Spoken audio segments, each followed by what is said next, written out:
to enjoy their country. On the issues of Kenya, thank you very much for asking. We believe we are a democratic nation. In fact, possibly the largest democracy in our region. And we value, and we, thank you very much, Mr. President. I think he realized I was struggling.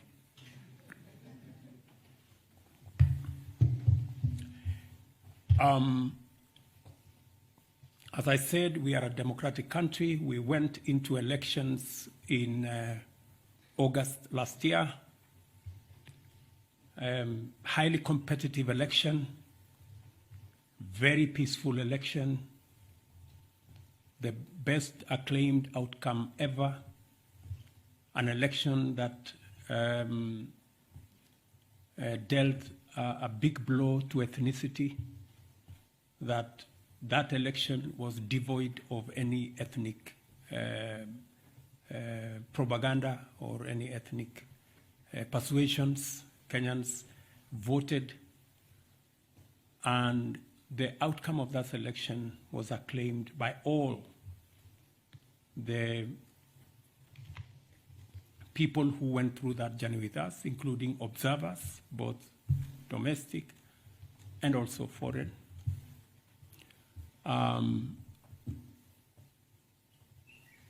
Subsequently, somehow the opposition, after 5 months, decided to make a claim that they were told by a whistleblower that possibly the results were different. They haven't been good enough to tell us who the whistleblower is and how they arrived at a different set of results than one that were released by our Independent Electoral and Boundaries Commission. However, as I said on Sunday, in times like this, it is not a question of who is right and who is wrong.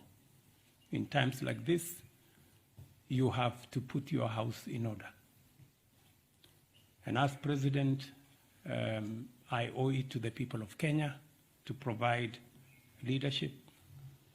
And on Sunday, I did ask the opposition to reconsider the demonstrations that they had undertaken, because protests and demonstrations are provided for in our Constitution. But the protests and demonstrations were acquiring an ugly, violent turn that was destroying property, putting a lot of lives into risk, causing a lot of unnecessary chaos. And it was time for them to reconsider those demonstrations. I did offer them that whatever issues that they had, there was democratic, constitutional, legal channels of raising those issues using the platform of Parliament in a bipartisan manner. And that is the offer I made to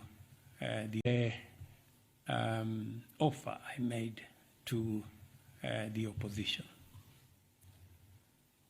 You asked me a direct question whether there will be a handshake because of this situation. I want to tell you there will be no handshake.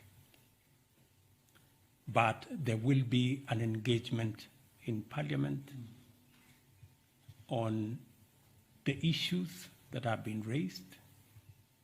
Those that Parliament can resolve, they will be resolved. And when I say there will be no handshake, I know that there is a context, like we were being told here, please have a handshake. Unfortunately for us in Kenya, a handshake has a different connotation. And that is the one that I am talking about. The handshake that brings the opposition and government into some conundrum and a mongrel and an outfit that is undemocratic, unconstitutional, and illegal. We are a democracy. And in a democracy, it is underpinned by a system of checks and balances, where you have a government and an opposition. The history we have of the handshake is where there was a fusion of government and the opposition, and the results were very disastrous for Kenya. There wasn't any accountability. The whole system went rogue, and the people of Kenya do not want a situation where democracy is undermined.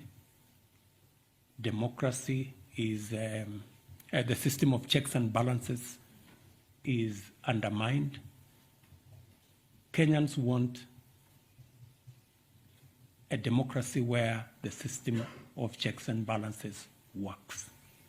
I am a great believer myself in a system where there are robust checks and balances, because that's the only way you can hold a government or an executive to account. And holding an executive or a government to account works for everybody. It works for the citizens, it works for the government because they are kept on their toes, and it works for the opposition as well, because then they become part of success of a country. So I hope I have answered your question. Thank you.